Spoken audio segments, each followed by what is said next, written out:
Operation Epic fury இது அமெரிக்காவும் இஸ்ரேலும் சேர்ந்து நடத்தின ஒரு மிகப்பெரிய ராணுவ நடவடிக்கை. வாங்க, இந்த ஆபரேஷன்ல என்னென்ன ஆயுதங்கள் பயன்படுத்தினாங்க, எவ்வளோ செலவாச்சு, இதோட வெற்றியை தீர்மானிக்க போற ஒரு முக்கியமான சவால் என்னங்கறத பத்தி நாம விரிவாக பார்க்கலாம். பாருங்க, இந்த ஆபரேஷனோட வெற்றிக்கு ஒரே ஒரு அளவுகோல் தான்.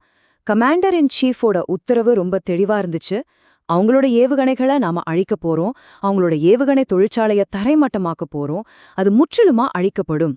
இந்த இலக்கு நிஜமாவே அடையப்பட்டதா இல்லையான்னு நாம கடைசியில பாப்போம். சரி, நாம எதை பத்தியெல்லாம் பார்க்க போறோம்னா, இந்த ஆபரேஷனுக்காக பயன்படுத்தப்பட்ட ஆயுதங்கள், அதோட செலவு, அப்புறம் இதோட வெற்றி தோல்வியை தீர்மானிக்கக்கூடிய ஒரு பெரிய சவால், இதெல்லாம் தான் ஒன்னொன்னா அலச போறோம். முதல்ல ஆபரேஷன் எபிக் ஃபியூரினா என்னன்னு பாத்திரலாம். பென்டகன் மற்றும் சென்ட்காம் அறிக்கைகளின்படி இது February 28, 2026 ஆரம்பிச்ச ஒரு மிகப்பெரிய அமெரிக்க இஸ்ரேலிய கூட்டு ராணுவ நடவடிக்கை. இதோட முக்கிய குறிக்கோள் என்னன்னா, ஈரானோட அணுசக்தி மற்றும் ஏவுகணை திறன்களை மொத்தமா முடக்கிறது தான். அப்போ இவ்வளவு பெரிய ஒரு இலக்காடைய அவங்க என்னென்ன ஆயுதங்களை பயன்படுத்தினாங்க? வாங்க, எபிக் ஃபியூரியோட ஆயுத களஞ்சியத்துக்குள்ள ஒரு பார்வை பார்க்கலாம். இந்த ஆபரேஷனோட முதுகெலும்பே அமெரிக்க விமானப்படைதாங்க. ஈரானோட முக்கியமான அணுசக்தி மற்றும் ராணுவ நிலைகளை தாக்குறதுக்கு B-1, B-2 மாதிரி கண்ணுக்கு தெரியாத ஸ்டெல்த் விமானங்கள் பயன்படுத்தப்பட்டுச்சு.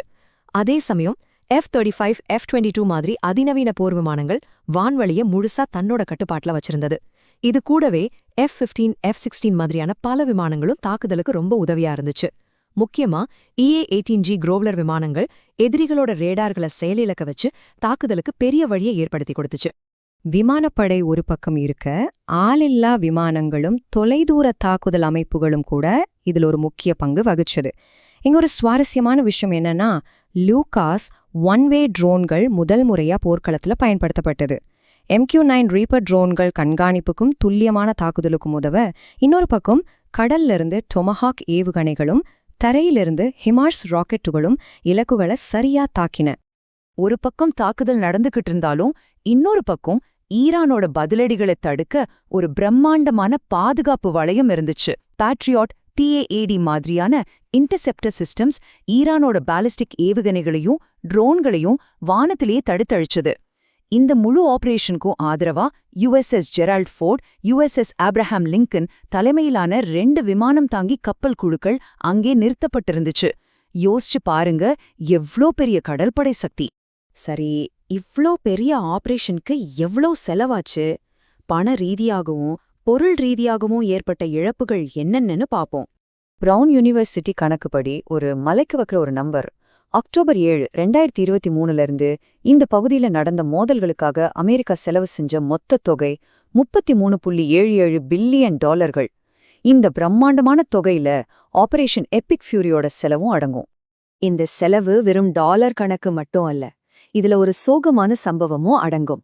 அதாவது, குவைத் வான்பரப்புல நடந்த ஒரு ஃப்ரெண்ட்லி ஃபயர் சம்பவத்துல 3 F-15 போர் விமானங்களை அமெரிக்கா இழந்தது. இது ராணுவ நடவடிக்கைகளோட உண்மையான விலை என்னங்கிறது நமக்கு ஞாபகப்படுத்துது. இந்த செலவை இன்னும் கொஞ்சம் பிரிச்சு பார்த்தா தலை சுத்திரும். அனடோலியோ நியூஸ் ஏஜென்சி பிரகாரம் ஆபரேஷன் ஆரம்பிச்ச 24 மணி நேரத்துல மட்டுமே கிட்டத்தட்ட $779 மில்லியன் செலவாகிருக்கு. தாக்குதலுக்கு முன்னாடி செஞ்ச ஏற்பாடுகளுக்கு ஒரு $630 மில்லியன்.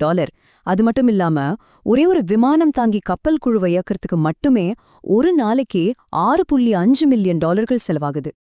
இப்போ நாம பார்க்க போறதுதான் இந்த ஆபரேஷன்ல இருக்கிற ஒரு பெரிய சிக்கல். இது பணத்தை பத்தினது இல்ல, கையில இருக்கிற பொருளை பத்தினது, அதாவது ஆயுத கையிருப்பு பத்தினது. ஸ்டிம்சன் சென்டரை சேர்ந்த கிறிஸ்டோபர் பிரெபில் சொல்றதை கேட்டா இது நல்லா புரியும். அவர் என்ன சொல்றாருன்னா, கேள்வி அமெரிக்க ஆயுத கிடங்குல உண்மையிலே எவ்வளவு ஆயுதங்கள் கையிருப்புல இருக்குங்கிறது தான். குறிப்பா இன்டர்செப்டர்கள். $1 ட்ரில்லியன் இருந்தா கூட கையில பொருள் இல்லைன்னா என்ன பண்றது? அதாவது பிரச்சனை பணத்துல இல்ல, கையிருப்புல இருக்கிற ஆயுதங்கள்ல தான் இருக்கு. இந்த கையிருப்பு பற்றாக்குறை ஏன் வருதுன்னு பார்த்தா அதுக்கு முக்கியமா 3 காரணங்கள் இருக்கு. 1, ஆபரேஷனோட வேகம் காரணமா இன்டர்செப்டர் ஏவுகணைகள் ரொம்ப வேகமா காலியாகுது. 2, இந்த ஏவுகணைகள் எல்லாம் ரொம்ப அதிநவீனமானவ, அதனால இதை உடனே உற்பத்தி செய்ய முடியாது. 3, ஏற்கனவே கையிருப்புல இருக்கிற ஆயுதங்கள் உக்ரைன், இந்தோ பசிபிக் மாதிரி மத்த முக்கியமான இடங்களுக்கு ஒதுக்கப்பட்டிருக்கு. இதனால என்ன ஆகுதுன்னா, இப்ப நடக்கிற இந்த வேகமான இடைமறிப்பு நடவடிக்கையே ரொம்ப நாளைக்கு தொடர முடியாதுங்கிறதான் யதார்த்தம். சரி, எல்லாத்தையும் பார்த்தாச்சு. இப்போ கடைசி கேள்விக்கு வருவோம். இந்த ஆபரேஷன் ஆரம்பத்துல கொடுக்கப்பட்ட உத்தரவையும் அதுல இருந்த கட்டுப்பாடுகளையும் ஒப்பிட்டு இது நிஜமாவே சாத்தியமான ஒரு மிஷன் தானான்னு ஆராய்வோம். இப்போ ஒரு நேரடியான கேள்வி. ஆரம்பத்துல பிரசிடென்ட் ட்ரம்ப் சொன்னாரே ஈரானோட ஏவுகணை தொழிற்சாலைய முற்றிலுமா அழிப்போம்னு. அந்த இலக்க இந்த ஆபரேஷன் அடைஞ்சதா? மிக முக்கியமான இன்டர்செப்டர்களோட கையிருப்பு குறைஞ்சுக்கிட்டே வர்ற இந்த நேரத்துல நம்மளோட உண்மையான பெரிய சவால் எதிரி நாடா இல்ல நம்மளோட சப்ளை செயினா?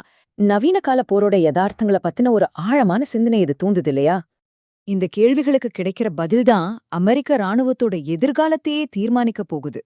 இது மாதிரி இன்னும் நிறைய விஷயங்களை தெரிஞ்சுக்க மறக்காம ஃபாலோ பண்ணுங்க, சப்ஸ்கிரைப் பண்ணுங்க.